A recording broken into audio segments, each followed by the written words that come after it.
Hey, this is Teke Teke Nation Live, and on our new segment, Does Marriage Work? In the last two segments, we talked about different things that have enabled couples to stay together. And why did we start this segment? We started because many young people, even older people as well, marriages na drop balls, watu wanachana, and we wanted to have a discussion with couples to understand nini inaweka pamoja ama nini inafika mahali mambo inakuwa ngumu, inabidi waachane. And as they say, if you want to hide anything from a white man, put it in marriage. For a black man, put it in a book because we don't read. But at the end of the day now, marriages of Africans become ngumu kama kitu ingine. So I'm here today, so excited to invite you to join me in this discussion with this lovely couple. They will tell us if they're a couple. Naweza kuwa nasema kumbe labda si couple. But we will be able to understand what has kept them together. And before we proceed, please go to YouTube channel Teke Teke Nation Live and subscribe. Go to YouTube channel Teke Teke Nation Live and subscribe. How are you, my brother? Good. Uko fiti? First sana. Tunashukuru madam. Mambo? Thanks for hosting us. Uko fiti? Tuko fit sana. Yes. Kwa our audience, maybe mchintroduce wajue nyinyi na kina ama nyinyi si couple, ndio couple. Yeah, we are a couple. We thank God for this far. Edwin Anyasi Telewa.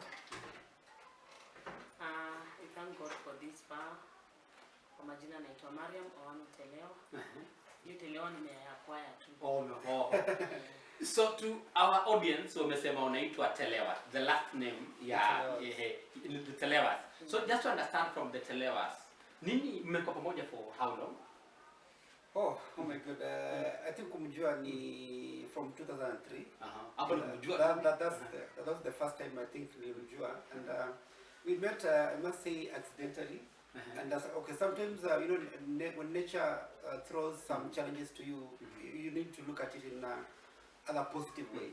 So I had gone back to my we happened to go to the same school. Alisoma the same school yenye nilisomea previous. So nimetoka mbali. So mimi nilimaliza 99, yeye akamaliza later. So wakati nilirudi due to some financial challenges, sikumaliza my high school school fees. Maybe 4 years later. So wakati nilirudi, you can imagine from 99 to 2003 ndio nilikuwa nimeenda kuclear. Nikaenda kuclear Keben 3000 imagine only. Ndio nilikuwa nimerudi shuleni. So nilikuwa naitafuta for 4 years. So at that moment nimerudi shuleni kuclear my school certs. Ndio nikamwona wakiwa walikuwa naenda lunch or something. Also wewe support mtu amevaa uniform. Yes. Na ukishikwa? No. So okay, the advantage is that msichana mwenye alikuwa anatembea na yeye happened to be my neighbor. Oh, okay. So jioni baada ya kurudi kutoka shuleni nikamuuliza ulikuwa unatembea na huyo ni nani? Anatoka mambo yenyewe. Yeah, so from there we tukaanza the conversation. Sometimes she used to snob me a lot, but she's very tough. Sometimes ikifika sama saa wakati wamefunga saa 11 anaenda kwa shule yao. Wao unangalia kwa gate Yeah, nilikuwa okay, used to stay in Nairobi, lakini nilikuwa nimekaa kwa around 1 week ndio nijipange kurudi Nairobi. Yeah, so from there tukaanza conversation, 2003 huko na simu sana. So we used to struggle a lot in terms of how we communicate kama hizo. So hapo ndo nilimwonea. Before that, there's an uncle of mine kwa nasoma pamoja. Naitwa Astarika. So Astarika came to me one evening akaniambia there's a guy mwenye amesema anakujua yeye iko na Nairobi. And since because most of the time tulikuwa tunaenda Nairobi as a family. So mkifunga mnakaa yeah. Either Nairobi or Nyeri. My aunts walikuwa wanaishi huko. So akaniambia nikakuwa curious nikauliza ni nani huyo. Though tukienda we usually go for family meet, tukienda anywhere it was just like a family. Hatukuwa tunaenda as an individual. That is how we were brought up. Do things as a family.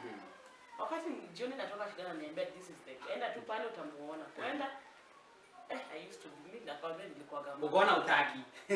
Nilimuuliza kwanza wewe ni nani na unataka? Ndio muongea haraka. You're wasting my time, nataka kwenda nyumbani. And the way I was brought up ndio maisha ile. As most of the families around they used to call us zero grazing girls. Yaani umefungiwa hapo.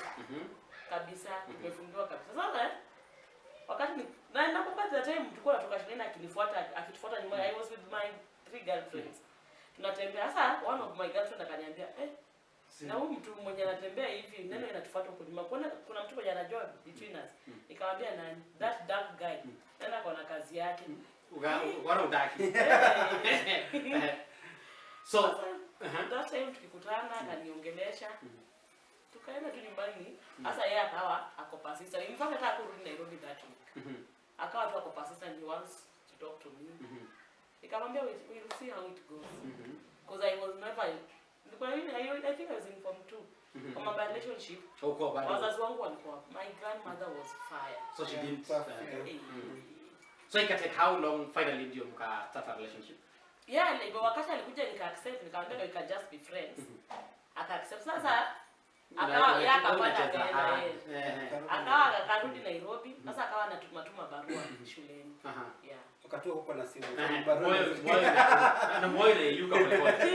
So when did you start staying together? Now mmefika mahali, everything has worked, now husband and wife. Oh my God. So I think that's what nimesema kwa sometimes the challenges we go through na prepare for something better. So I think but for us to come together we didn't plan for that, to be honest. It was just circumstances. So wakati tulimaliza form 4 then ikakuwa that December holidays amekuja kutembelea auntie yake the late Sheila. So akakaa huko for some time. So mimi niko Ziwani nachapa kazi ya kuuza mandizi pale Gikomba. Hustle nini kubebea watu mizigo. So kwa Sheila ni daktari. But daktari wa ndizi. No, let me correct that. Ndizi ilikujia I used to work with in a herbal clinic called Bagika. In fact, I think now inanuka. So Bagika Herbal Clinic, we used to do packing ya hizi madawa za kienyeji into small polythene sachets. Hapo ndio ulianza kwa daktari. So nikakuwa daktari.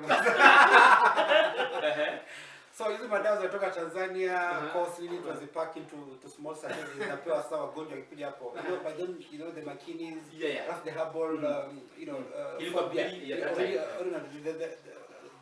herbal how do you call it, the hype. Ilikuwa inaanza kushika sasa, like everyone anaenda kwa herbal makini, so everyone is now setting up. So we are really doing well as far as the business is concerned. I think that's where the word now daktari. Unaona tu nataka explain sana na pack dawa bila pack daktari. You understand now? Yeah, sure. So from there wakati ikafika mali wakakosana na auntie yake. So when he came into to visit me to other alikuwa na yote mimi alikuwa amekuja Nairobi by the for around 3 or 4 months alikuwa tumeonana. Lakini shida ikafanya something. Yes. And coincidentally alikuja kunitembelea on a Valentine Day. Valentine Day 2006. Hata ilikuwa kutembelea. Ilikuwa yani I think on Green wakati nilikuwa naishi na my aunt. I have sort of still this. Niliishi na my aunt, nilikuwa nimekuja at least I prepare for myself to go to college. Because most of the time hao ndio walikuwa kinaishi. Support, yeah. My mom is around, but as a family hao, they take responsibility. Wakiona mwingine ako chini, hao wana support. So nilikuwa nimeenda kuishi na auntie. Tukakaa na auntie for some time. Ukawa kuna tu mvutano. Yeye upande wake I didn't have a problem with my husband. The things she used to do sometimes me ilikuwa inanisolve. And that time nilikuwa ule mtu mimi ungeweza kunifinilia mahali. Nilikuwa nataka I wanted to be loud, to be heard. Whatever sasa zingine nasema nataka pia at least you listen to me. But that time unakuwa tu this is what you're supposed to do na hivyo ndio utafanya. Na mimi unaona hiyo maisha shida kwa nimezoea. So one day there's a guy who used to follow me a lot. Kama tuko na try kwa relationship na huyo but he used to come at home. Sasa yeye anakuja nyumbani anatembelea alinisupport kama niko nyumbani. Akataka pia yeye akawa na hiyo relationship akakuwa interested kabisa. Akaniambia ukimaliza shule I'm here to take you out. He was an accountant. So kana accountant na daktari. daktari.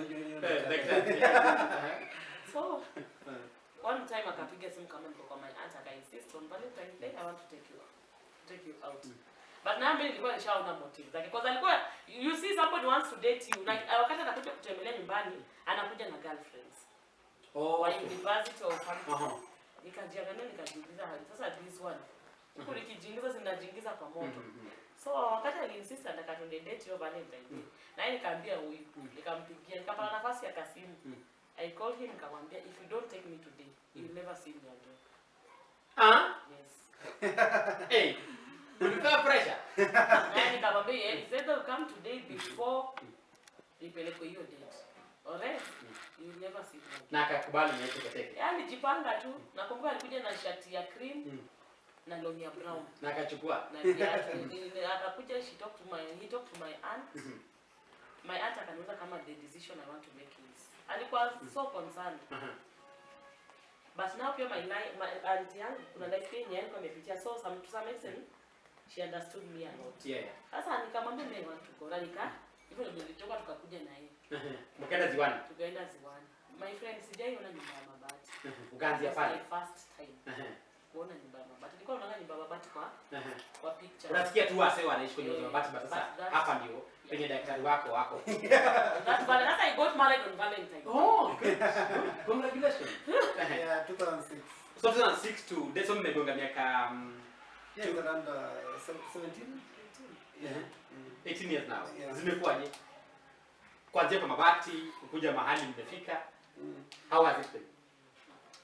I think what has kept us together is understanding one another. Because to be honest, in fact, what I normally take credit to her is that because ukiangalia family background yao kidogo they were Walikuwa fiti. Yeah, all fiti. You know, from our end at least ni wale like watu wana struggle sometimes unakosa chakula, sometimes unafukuza school fees. So I think the first thing to understand like the nature mali nilikuwa naishi. To be honest, and my only worry was like kuja pale and then aichukulie vile kupo. You know how it is. You know, someone ametoka so your understanding na kunichukulia, you know, it's just all about love. And that's why I always encourage the young people. Sometimes usingoje kwamba ukwe successful ndio uoe. You don't even have that person mwanze naye chini, aelewe shida zako, aelewe unaweza kosa breakfast, aelewe kwamba unaweza kosa supper, lakini you are hopeful kwamba tomorrow God is going to provide. So I think hiyo ndio kitu tulichoweka pamoja. And that and to be honest, by the way, you realize that that moment we made that decision to kuwa pamoja, there was a lot of pressure. And pressure ilikuwa inatoka from side yake na side yetu.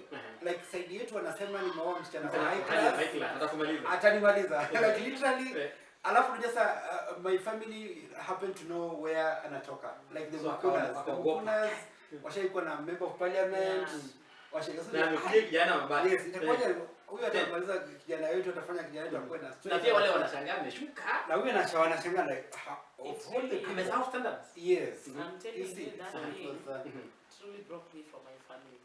And just to get from you, Mariam, these are young man, daktari, familia iko fiti, watu wako na pesa zao, mnakujanga Nairobi holidays Nyeri. Umepata msee mwenye hana kitu. Most young women now wanaangalia bwana ako na kagari, yani msee msako fiti. Nini likufanya ukachoose mtu mwenye that time hapo anauza mandizi? Ulikuwa comfortable aje na boyfriend mwenye hana kitu? I think for me nilimpenda sana kuliko kazi nyingi nilikuwa naona nafanya. And sometimes you need to trust in somebody. Ujue kwamba kuna mahali Mungu anaweza kukutoa. I was brought up in a Christian family. Sometimes hiyo kuangalia mtu chini uone yeye ako chini uone ni kama hata inuka. To me it was not an issue. Nilijua one day, nilijua potential yake anaweza. So potential. Nilijua anaweza kuwa mtu. But speaking to the young women in this Canada, there are young women hapa nje wengi kutoka kwenu huko Bunyore, hapa Nairobi, everywhere. When you ukisikiza conversations zao, they just want a well-polished man who has made it. Speaking to them. It doesn't work like that. You will want that a polished man when I make it. Amefanya kila kitu. I'm telling you that marriage will not last. It me usema most of the time, wacha tuanzie chini. Wacha ni understand, tulale na wewe chini, tuinuke pamoja. I think where the problem comes, sasa zingine generation ya sahi wanaogopa. But sometimes kuna wale generation example ulikuwa unasema nilianza na mtu chini and this is what happened. They later inakuja mtu maybe anakuacha. Sasa hii that is nafikiri ni fear tu imeingia kwa watu, but mimi naweza encourage the young wakubali kuanza chini. Wenye kubali kuanza chini. Kubali kuanza chini tafadhali, kubali kuanza. Hakuna uweze anzia first floor. Uweze anzia first. Hata mtu wakati anapozaliwa, mtu wazaliwa na anaanza kutembea. Lazima kuna steps zenye huwa anafuata ndio afike pale. Take that time. Trust the process. Wacha Mungu mwenyewe akubariki na ule mwenye kwa. So long as ile communication hiyo na you believe in that person, na yeye pia ana believe in you. Believe you me, hakuna kitu inaweza kukushinda. My brother. You see there are many young men. I speak to a couple of young men and they tell me, mimi says you are before nipate PhD, before ninunue gari, before nijenge ushago, before ninunue shamba. Ulikuwa aje? The only thing from hii conversation, ulikuwa tuna ndizi na nyumba ya babake. Ni kweli? Nini likupush ukaoa that time na huku ungengoja ufanye hizi vitu zote ndio wewe? I think literally but the vile maisha imenipush because kila maisha yangu kuanzia utotoni nimelelewa. I think for me God has been grateful kwa sababu imefika na understand what shida is. So ilikuwa that moment like I wanted someone naweza tembea na yeye. That because that time pia nilikuwa na feel like I wanted like a new challenge. Because nilikuwa nimefanya like everything in this life in terms of zile kazi mimi I always say that nilikuwa na ile mentality ya Ukikuyu. Nilikuwa na ile mentality ya Ukikuyu because Ukikuyus by the everything they touch lazima touch into. So mimi baadaye ungeniambia guys niko na mtu hapa kuja unifiekea hapa, I could do that. Kuja nibebe mizigo because I remember nikiwa Gikomba I used like nikishamaliza kuuza tu ndizi wangu asubuhi watu wakiniambia kuja tubebe mizigo tupelekee pale tao wapi. I used to do that. Nibeba napata 30 bob. You understand? So I wanted someone mwenye anaweza ni support nikirudi nyumbani you can be able to work together tuendelee pamoja in that particular lady. And to be honest pia nilikuwa na pia ile fear ya kumlose. Yeah, because to be honest kuna wale labda nilikuwa nimeona katika maisha lakini I wanted to settle with yeye. Yeah, because of the vile alikuwa anani understand vile tulikuwa na communicate. Despite all the challenges, the pressures are kwetu, pressures are kwao, but nilikuwa nimeona kwamba this is the place we wanted to start. And I even remember based on vile amelelewa maisha ya juu kidogo. Nilifika mahali where like used to struggle anaenda mpaka kufulia watu. Like mimi nikienda Gikomba yeye akipata kazi ya kufulia watu. She does. Anaenda kufulia muongeze kikao. Yes. Papa there's a estate called Kariako Flats. I wanted to remove that perception that hata nikasema high class. You know the family yake ilinichukulia ni kama I can't do anything. Ya hizi za uchafu. Anakuja tu kukula ile kidogo za nimekuja kuchukua yote ile alikusanya. So nikasema sometimes unapata pesa na haitoshi. Nikamwambia yeah, I'm good to go. Nilikuwa nafua, nilikuwa naosha watu vyombo. Unapata kitu, hata nilikuwa nimeandikwa kwa kazi za nyumba, we go leave the house. Narudi. Yeah, it was tukiingia kwa marriage.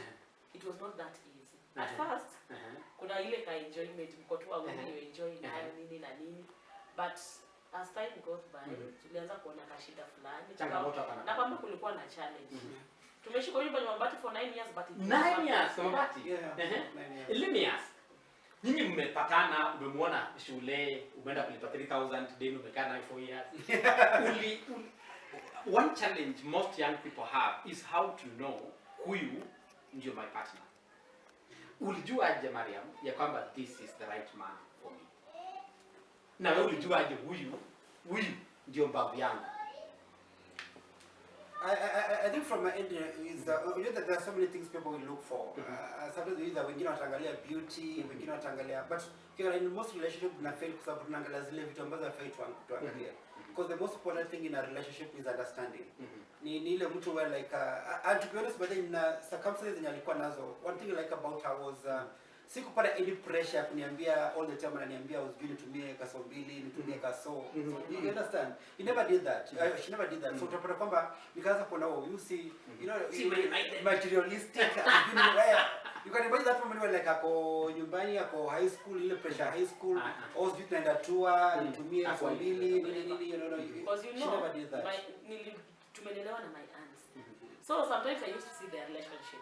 And one thing my grandmother told me akaniambia in any time utakuwa kwa relationship never ask for money from a guy kama you are still dating. It is not right. Atakuja maybe unaona kama this relationship unaona mtu you are dating but all the time niko tu hey babe nitumie spare time sijashukua. It is not your responsibility because you are still dating hapo kwa mikono ya watu wengine. It is not your responsibility by the way. Wewe take care of yourself. If you want to earn that respect, take care of yourself. Take care of yourself. Wacha kushinda umeomba kila wakati. You take care of yourself. To the young women out there, she's saying, not me, she's saying that as a woman, if you want really to kujipata tubonga points vizuri, if you're still staying with the parents, unakaa na your guardians, si poa yule boyfriend yako to take responsibility. Package yourself, take care of yourself, find ways of earning your own income. Jitunze mwenyewe, ukuja kwa soko, utakuwa respected. So alafu out of that understanding we like to communicate. But then 2003 uko na simu sasa. So sometimes alikuwa anaiba simu ya nyanya yake. So both the time nikipata miss call, nikicall sasa mtu mwingine ndo anashika yake ndo. And I remember the time we used to hata nikiandika barua naweka kasoro mbili ndani. So hiyo barua sometimes either ni isipotuma na post office ama natuma through individuals. We used to go to pale country bus. Yeah, unatafuta msana ndio shago. Hiyo barua peleka tu nini hivyo. So I remember there's another one niliandika nyanyangu akaipata. Akatoa nilikuwa nimeweka 500. So jaka kapata. Shujaka so ikaleta shida sana. So kwa you see haya mambo tulikuwa tukisema ndio haya. So you see una pesa yako namalizia kwa ameona nimedana. Like out of I was just innocent. Mimi hata sijajua kama barua imeandikwa imewekwa pesa. Because I never si kwa muomba. Si kwa muomba. Yeah, so it was a lot of pressure from both ends, but I think the most important thing is to talk about to understand. And in fact, kama kuna mali tungeachana at that particular moment, it was like to make up pamoja, then tukapata our first boy. Unfortunately passed during birth at Pumwani. Sorry. So when the aunties wake walikuja kututembelea kutuambia pole kuona mali ambapo tulikuwa tunaishi. In fact, like everyone was in tears, like some people were shocked. The kind of life and balance. Yes, like yani nini yini uchawi gani yani umefanywa. Yeah, so you can imagine. I remember even my mom told me after nikiingia kwa relationship, my aunts were against me at first. Because wao walitaka nikuwe na maisha mazuri. Yes. Wao hawakuona hiyo. Yeah. But my mom to some extent alinisupport kidogo. Lakini wakati nililose mtoi, when they came na hakuja kuona peni. Niambia pole, nini wakaniuliza mali. Hata kama. We can even go now. Twende. Yeah. Ukasema. Nikaambia this is where I belong. This is where I belong. So the pressure was too much. So in really. I loved him so much. Mimi hata ungekuja uniambie anything about him kama huna evidence. Singekusikiza. Because my head was focused and something funny. It was my first love. Oh, yeah. Mimi nilikuwa na datiwa ndio natumia mabarua. Mimi nimekama nchi nyingine very funny. You could write those letters. Mimi tachukua ile mtupe kwa meza tu hapo. Bora nimesoma. To me it was not a big deal, but my grandmother and my aunt it was a big deal to them. Kwa nini unaandikiwa mabarua? You want to spoil your life? But for me nilikuwa nimejichunga. Nilikuwa na ile perception. My mom gave birth to me when she was still in school. Na nikajiambia the same mistake my mom made. I'm not going to repeat the same mistake. Hata wakati niliolewa niliambia huyu ninaingia kwa marriage for good. If you know you are not ready, sema tu sahi. Tutachania tutashikia. Lakini mimi once nimeingia niko ndani na sitoki. Kama kuna mtu atatoka itakuwa ni wewe wa kwanza. But for me nikiingia nimeingia. Na sasa mume 18 years. Mumeona many people wenye walianza marriage the same time na nyinyi. Marriage zao maybe haziko. Zao out of one or two reasons maybe wameshinda kuendelea. Nini ile one thing my brother Eddie amesema ya kwamba this is what has enabled you 18 years mume kwa pamoja hivi.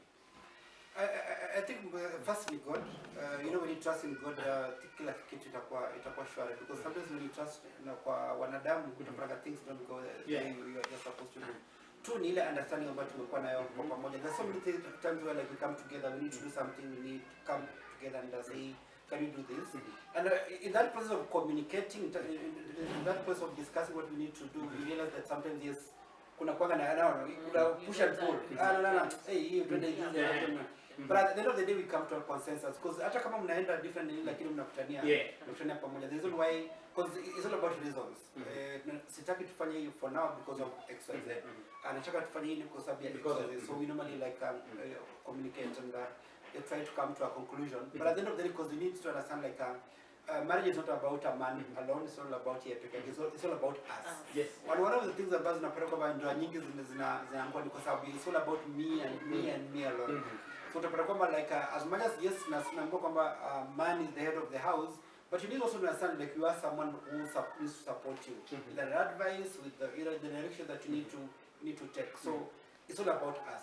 So any decision you make is all about us. Anything that you need to, it's all about us. Not me, not I. So you understand? So kitu mbaya imefanya for the last 18 years. And to be honest, and understanding pia. Mimi nakumbuka nimelipa mahari I think after 14 or 15 years, like around 2 years ago. 14 years in marriage. 2019. Yeah, 2019 that's when I paid my my dowry. But I think uzuri ni kwamba mzazi wao walielewa. Yeye pia he needed to be at that particular time and not the times zingine. Kwa nini madaktari angeweza But kulea? you know upande wa I tell most ladies, kama unaenda kuingia kwa marriage, you say maybe your man maybe is not prepared at that time to go and peane hiyo mahali at that time. Please take that man to your people. Let people know kwenye unaishi. Ako lakini lezo hana kitu sana. Yeah. Yes. Na mwanaume mwenyewe pia akwe mwepesi wa kujieleza kwa wazazi. You see, Na like for pendo me, wakati tuliolewa, that 2000 mimi nitoka tu shuleni na nikaolewa by the way. Mimi hizi raha mingi sikupitia. That 2006 wakati niliolewa, I think we went home. Kwa February, na nikampresha nikamwambia we have to go home. Yeah, that's the same year. Yeah, the same year in June we went home. Kwa wazazi. Open up kwa wazazi ndio ile mzee. Nilimwambia that you have to do it. Because sasa kuchukuliwa ionekane kama nimechukuliwa kwa nini kwa giza. As much as you came to my aunt and akakupatia hiyo nini? Hiyo nini uende na hiyo opportunity yani akakukubalia twende, you still need to see my parents. And that is what I did. In June we went home. So hana kitu lakini amekuja. Ile nilimwambia whatever small you have, that is what we will give. Na even I prepared my mom. Nikamwambia huyu mwanaume kuko hivi. But vile anakuja you just accept him the way he is. Yeah. So you prepared your own mother. Because one of the biggest things is young women unapata wazazi wao wana demand a lot. Kijana that time bado hana uwezo. Kijana anaingia mitini anatoroka. Hapana, to me kwangu I feel it is wrong. You know your man. Yes. Make your people understand. Maybe at this time, na pia wewe mwanaume usikuwe tu unataka kukua atu bila now that nimeenda nikatokea nikasema by the way sahi kwa wakati huu hana. Isifike wakati ikue ni milele. Jaribu kidogo. No, make an effort. Ile kidogo uko nayo, make an intention known to her parents. Ambia wazazi kuko hivi na hivi na pia ukue constant. Kuangalia wazazi kila wakati na waambie tunaendelea hivi tuko hivi na hivi. Mimi nilimintroduce first my parents, wazazi wakamuona wakamkubali, and even my mom communicated to the rest of the family akawaambia anaishi na huyu na huyu. But ilifika mahali wakati niona pressure imekuwa mingi, my mom akaniambia sitaki kuwa na pressure. This one we leave it to God. Ni Mungu mwenyewe atadecide. Kama hiyo ni ubavu wako utakaa mahali. Kama sio hiyo. Kama sio wako odds time. Na alafu more communication. Communication and how you understand each other. I'm telling you, communication is the key in every marriage. Communication. You know, sometimes kama lady sometimes maybe tuseme kuna shida katika ndoa. If you don't talk, unakuja tu kwa nyumba umefura, it will not help. Mwenzako hata jua uko na jambo fulani linakusumbua. Na mimi usually say, especially wakati sasa tushakuwa na watoto, whenever you have an issue, hiyo bedroom haikujengwa ikuwe tu ni ya kulala or doing whatever you want to do. Makeke. No. Ingia bedroom time saa zile watu hakuna kelele. Communicate na you are not communicating ukishout. No. Holding mature conversation. Kabisa. Mwambie niko mahali hapa na mimi nilikuwa naona hivi. Always learn to listen to your partner. Kuna wakati nafika saa zingine wanaume unaona you are the head of the house, you can make every decision. It doesn't go like that. She is also part of that marriage. Muingize ndani pia yako na mawazo za kukusaidia naye. Usifikirie kwa akili yako you can do everything. Au kuleta Mungu wako kusudia awe ni ubavu wako kama alijua hakuna kitu ya support na. Yeah. So there's a difference between talking at each other and talking to each other. I think most marriages utapata kwamba there's a monologue. So one sided. Kwa vitu one sided where like hutaniambia nini. You know, like sisi wanaume like African men. Mimi ni ndume. Mwanamke anaambia nini? Happen mwanaume ndo ana provide, wewe mwanamke hauna kazi. Happen mwanaume ndo ana provide everything, wewe mwanamke hauna kazi. I'm telling you, unapata kwa manyumba mingi mwanamke hana sauti. Yeah, about that, niko na swali ningetaka kuuliza because also nimeona watu wenye wananiambia in couples where mwanamke ndiye ana provide kuna a lot of challenges as well. Yeah. So the same side of there's a time Telewa hakuwa na kazi totally. Na mimi nikaja nikabarikiwa nikapata kazi ya marketing. Nilikuwa na market contents. So most of the time ningemwacha na nini na watoto. ningemwacha na watoto to take care of. That time nilikuwa na watoto wawili tayari. Angalia watoto kapo. Sasa mimi natoka asubuhi naenda kazini. There's a time I don't know aliniambia kuna kitu alinieleza. Vile nilimjibu yeye akuchukulia ni kama mimi namjibu. To me it was just a normal answer. But to him it really limhurt kabisa. Kama kaniambia you see you are doing this because I'm not working. I don't know what and what. Nilirudi chini nikakaa chini nikajiambia what? Yes, you see, a statement, kama uko na pesa it means something else. Yes, by the way, the way you go, that's why nimerudi kwa communication. It comes back to communication. The way mimi nilimuongelesha yeye akuchukulia hivyo. Na to me, I saw nothing wrong.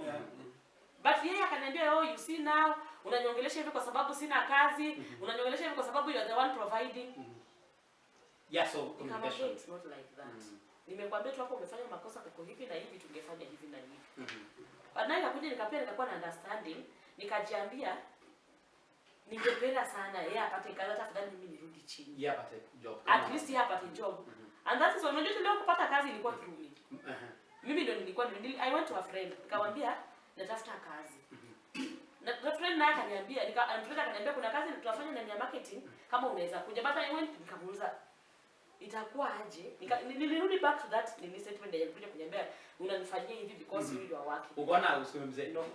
Nikamwambia you don't take my husband. Kwa sababu niko wadogo bado naendea you take my husband. Nakapata. And I'm telling you that is how mambo ilifunguka. Sometimes as a woman that oh, good. So there are good women out here. Yeah. So the same company I'm working now, because it was 2010. That's when sikuwaifanya like in marketing, like like kuamsha watu waongeleshe I'm that type of person. Most of the time siongeangi sana. So like another challenge like na ndizi yako ni nini? So hapa. By the way kutoongea kwake nilikuwa inamletea shida apati kazi. Mimi I was very outspoken. Mimi even the neighbors, mimi ungeenda hapo uulize tu Mariam ni nani. Wanajua. Mimi nilikuwa moto kuongea naambia mimi sina kazi natafuta kazi nisaidie nini na nini. Wakati tulipata hiyo opportunity nikamwambia yuna huko. But before that alikuwa amepitia mambo mengi. By this guy ni ndume. Mwambie ni ndume. Hiyo taki. Ile mwanaume uone paka aenda kutafuta kazi ya watchman just to provide for family. Si rahisi. And like unapata kama mwanaume saa zingine kazi imeisha, you just want to be a cry baby. Kazi umekaa hapo kazi ni kulia tu. Sasa unaona mimi sina. Go out my friend. Lazima ujitume. And I think I need to challenge especially the young men because I happen to do a lot of interviews especially in marketing field. And one of the challenges that we're having, I'm really worried about the boy child. I think we are raising a society that, boy child is really mtu wa kutelekezwa, ameachiliwa sana. Kama yai fulani. Yeah, kama yai fulani. You see, life you're saying, but then someone who is someone who's like, but this is like 100 meters. You need to like, always be on your toes. So utapata kama like I'm that type of person, like maybe everything I could do. Maybe nimefagia BAT, nimefanya kazi za kampuni ya samaki, everything that mimi ilikuwa inanipatia na 30 bob or 50 bob, bora mpige msosi, go for it. Umeitwa wewe kuja tufiekee hapa kaniko fulani, baadaye nimefieka hapo sana. I've done so much. There's a time nakumbuka tukipata after the first incident ya mtu wetu kufa Pumwani. But every time I pass Pumwani, but that memory comes from. So nikasema baadaye sitaki aibu tena. Next nini akipata acha nipeleke at least a good hospital. I think the second mtu tulipata St Mary's kule Langata. Na nakumbuka nilikuwa nimesave that moment like nimesema tu niko na 6000 between me and poverty. Sina ndo ingine. Na nakumbuka hata ile kujifungua hapo. Mjini nilitembea all the way from Langata mpaka Ziwani. Sina fare. Sitaki kuguza the 6000 ambayo ya delivery. Yes. Na by the way sikuenda na taxi wasichana wasikizo na sketi ni taxi miti. It was a matatu. My friend I went up. Ulipanda matatu my friend. Paka town and I'm in labor. Tao tukue from Tao to Langata. Yeah. But mimi naambiaga Mungu asante. I also narudishaga Mungu shukrani kwa my family. You see my aunt. Walisoma na wewe. Kama kuna watu wenye wamesoma walikuja wakapenda huyu sana. Walifika mahali wakonumsi hata. Wakaona ako na effort, walionyesha ako na ile bidii, walikuja wakampenda sana. In that wakati hata nilikuwa najifungua, they'll take care of me kama niko huko. Wanaambia wewe usishughulike, tutamleta tu nyumbani, wewe ngoje tu nyumbani. they'll take care of me, wachukue gari zao, wakuje, they do shopping, wanibebe wanirudishe nyumbani. Walikuja waka-accept, bora ameshalipa savings. na sababu ifani wakati amesave hiyo 6,000. Sababu yani Mungu sasa zingine anakuwa tuna mtu wake. Ilifika kwa bili ilikuja ilikuwa 5,000 I think. Akasurpass. Akakal baki mpaka na bonus. 1,000 this ya kukula kwa nyumba sasa. For free. But I think the most important thing ni especially the men wasai wanafaa, you know, like how society is going to subject kitambo, like mwanaume we are prepared for this battle. And imefika mahali wa like too soft. Macho imekuwa too soft, unakuwa vijana wa kids like we are 25 but still yani huwezi jieleza, huwezi pia direction. Na utapata kwamba wasichana wa siku hizi wanataka mwanaume ule hata kama una kitu lakini ule someone you can reason out with. Unaweza kumwambia like but hey, no, send in this direction we need. You understand? Sometimes okay, I don't blame women kwa sababu wanataka to like wale watu already wamejiestablish. Ni kwa sababu they need someone who can give them direction. You have some good women when you wanaweza sema guys, huyu jamaa hana job lakini I like the yake. Thinking mtabadia hata na sasa anaweza kuwa chini lakini ana akona future looks bright. That's what most women will look for. So I think the challenge kwa men still was squeezing the wajitolea yes, we need to walk. Now by the way, before you be successful, kubali kuchafuka. Sure.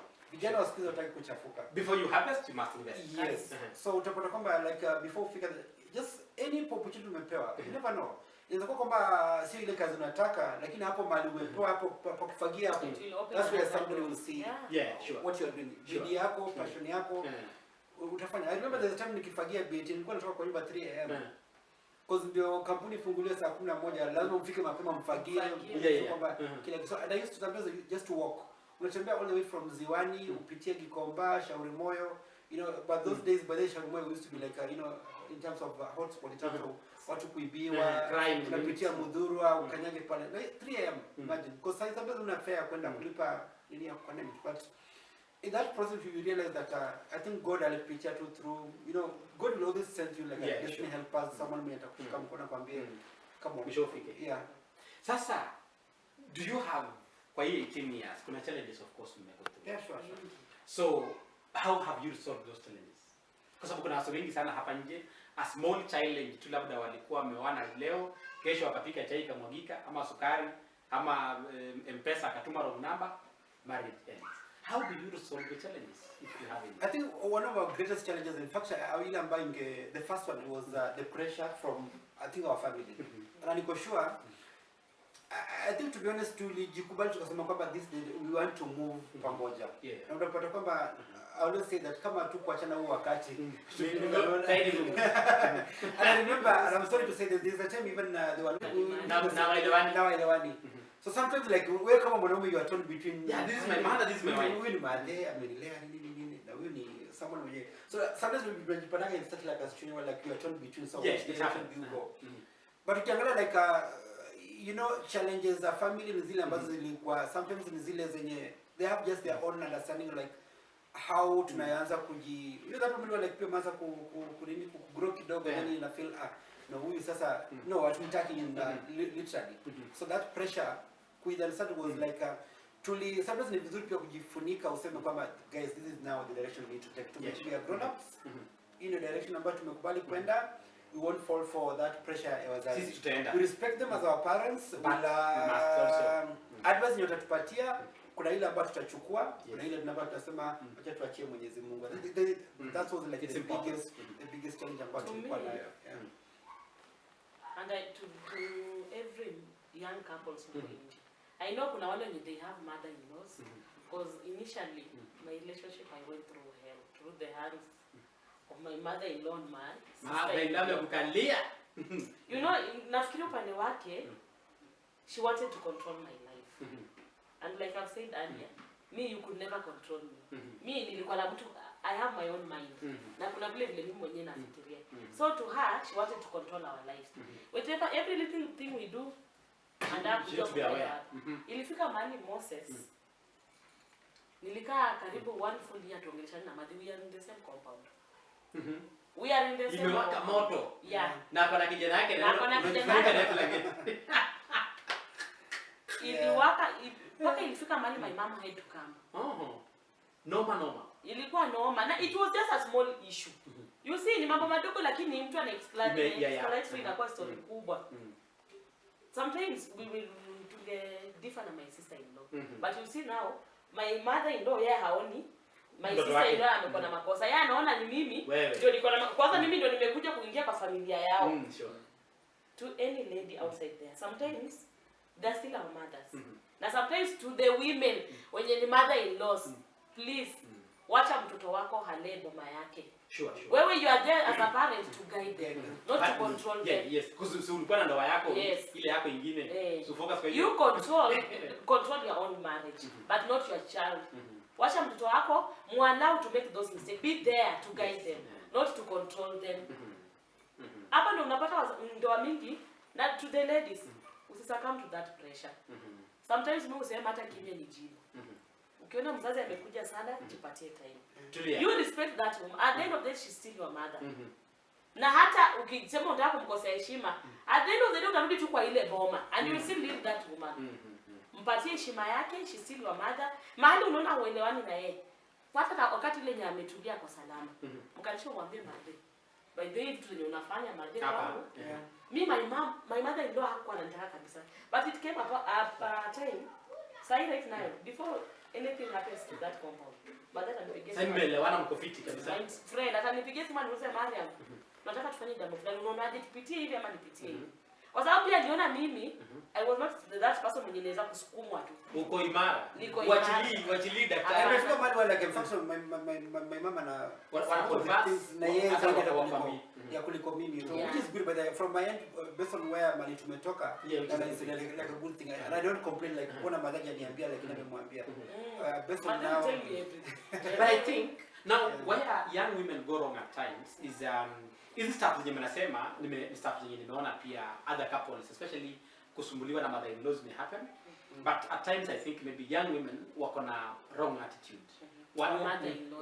Wao wanakuja tu na ile mother-in-law wanakuanga wabaya. Ndio ameona hiki kipindi Citizen. So ana assume wote ni wabaya, si wote wabaya. Yeah, sure. But hata kama kuna wale wabaya, the different tactics za kutumia za kuwa manage. You humble. Yeah. With respect to the fact remains mother-in-law tabaki tu kwa mother-in-law. Yes. Mama tabaki tu kwa mama, wewe tabaki tu ni. Yes, atusemi kwamba they are perfect, they have their own weaknesses because they are human beings. Atusemi kwamba they are, you know, see as human nature like we have our own weaknesses. So utapata kwamba like kuna that moment where like you feel okay, like how do I other the time ulikuwa nafikiri mama anambia just settle down, things will cool down, then we can be able to discuss this to like an amicable way of solve that and long run in So guys, we would like to do part of this. I think this conversation is too long and Edwin and Mariam have got a lot of things that we might want to tap into the experience and real life issues they have gone through. We mentioned jinsi ambavyo walianzia chini. Edwin did have, alikuwa na ndizi, alikuwa daktari, from Ziwani wakiishi nyumba ya mabati. Mariam was coming from a slightly family ziko huku tops kidogo lakini kinashuke kidogo. Amekula blue band anakuja pale chini. Edwin amefanya kazi BT kufagia, all those things. But today they're happily married 18 years down the line and counting. So it means that marriage works despite the fact kuna challenges ambazo we go through on a day-to-day basis. But the biggest thing wamesema lazima watu wa continue to communicate. In as much as kuna challenges, to communicate as much as we can. This is just part 1 of our conversation. And I'm requesting them on live air that they allow us to do part 2 of this discussion. Kindly subscribe on our YouTube channel. This is Teke Teke Nation Live.